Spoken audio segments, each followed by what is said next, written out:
Now, obviously, there's been a lot in the news recently about farmers paying more inheritance tax, and some people saying it's a bad idea. Some people saying, well, some farmers are rich and it's not going to affect a few farms. It should only be a few of them.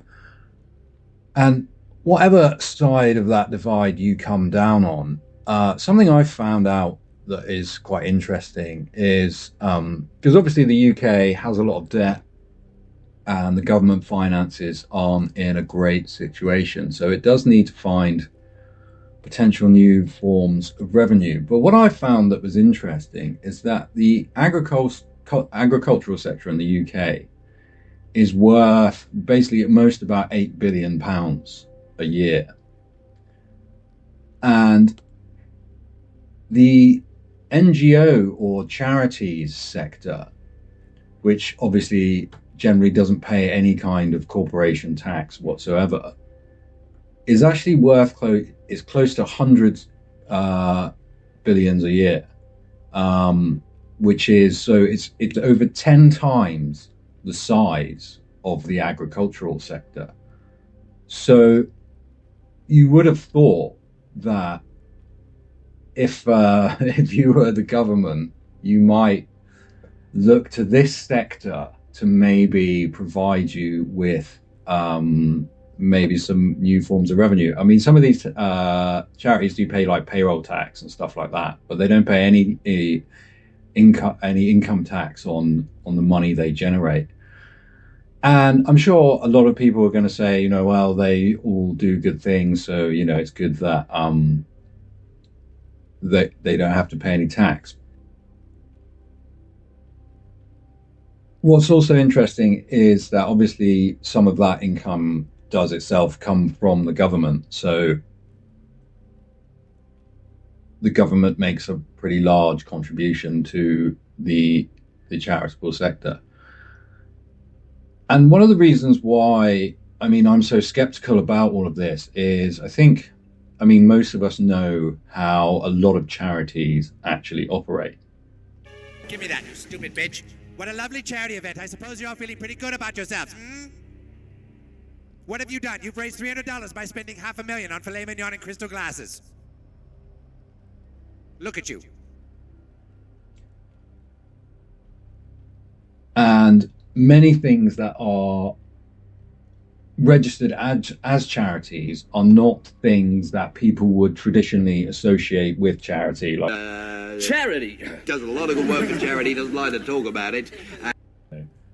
Money for a poor kid who's got some kind of rare disease or something like that, or picking up some litter, that kind of thing.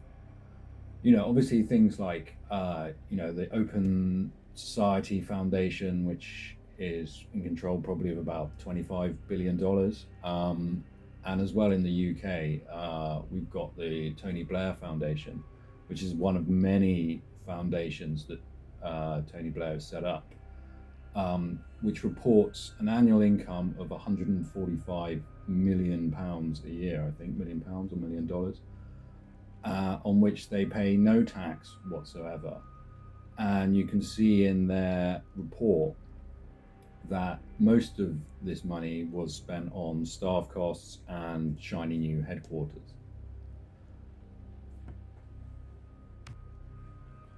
People are complaining, oh, but people are buying agricultural land to avoid inheritance tax. Well, some people just set up an NGO to avoid any tax, and I think there's probably more being lost here than through farming.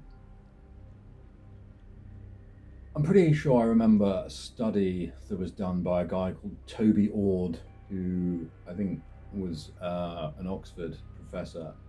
But I think, yeah, he worked out that in some cases it's giving £10,000 to one charity will have the same effect as giving £1 to another, once all the sort of staff costs and everything are included. So, yeah, I think it's something a lot of people wouldn't realise straight off the bat.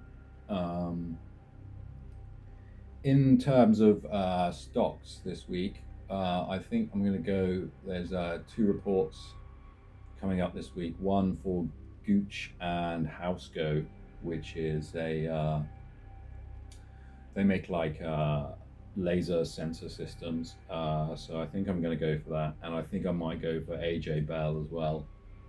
But I think I'm doing that a lot more in hope than expectation. But we'll see what happens, and we'll hope for a good week on the stock market. But